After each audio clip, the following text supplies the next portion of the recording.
day, and how she has been a champion and an avatar of trying to make sure that some of these sanctuaries that we have in the country are preserved. Karura Forest is one of them. You know, the canopy there has been degrading for the ensuing years, for the past few years that we've seen.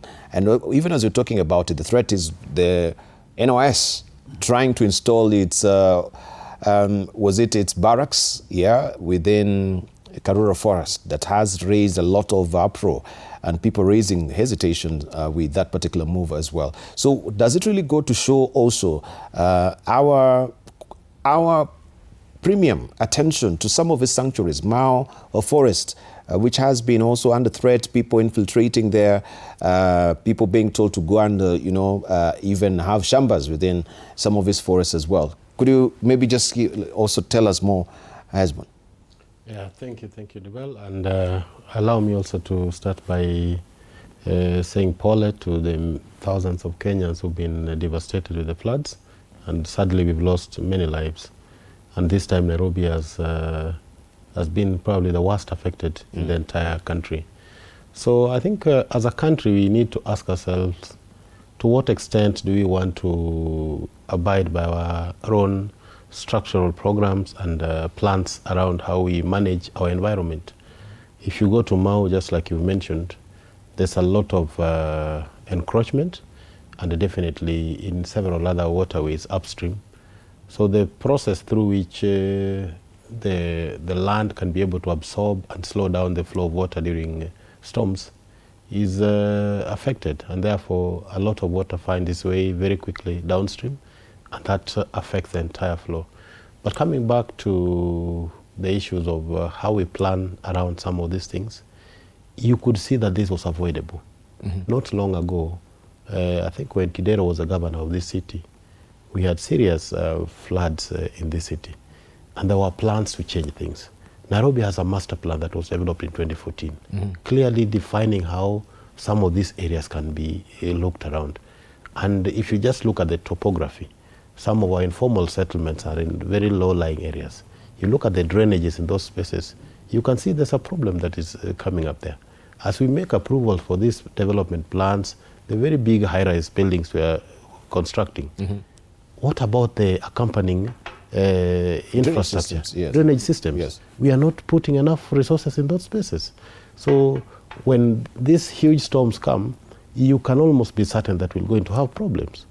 I come from a place that has now 300 people displaced, Homa Bay. And it's bad. I was in Homa Bay yesterday. Those people are struggling. What do we do? So the government has to step in very quickly to ensure that diseases and things like that don't crop up. Learning has also been disrupted in those areas. But you can also see within the same region, if you go to the Nyando, which gets a lot of rain from Nandi Hills, there was some element of preparedness in terms of just trying to clear, desilting the rivers. And as much as the waters have risen, the devastation is not to the extent that we've seen before. So yes, there are certain things you cannot prevent, but with certain measures, the impact can be ameliorated. So I think it's something that we must ask ourselves as a country. What kind of environment or leadership do we want to put in place to ensure that the lives of Kenyans are protected? So I join Waziri in just conveying not just the condolences, but also calling upon the leadership to step up. Both the national government, the various agencies that are supposed to deal with these things, the early warning signs are there. The Met Department, government has people who are paid. So if this warning signs was shared with the various leadership across the country, what did they do with it? Every county in this country plans for emergencies related to things like this. Do they trigger those warning signs? So we must ask ourselves very critical questions, but beyond that, we must also ensure that as a country, we do not get to see this again.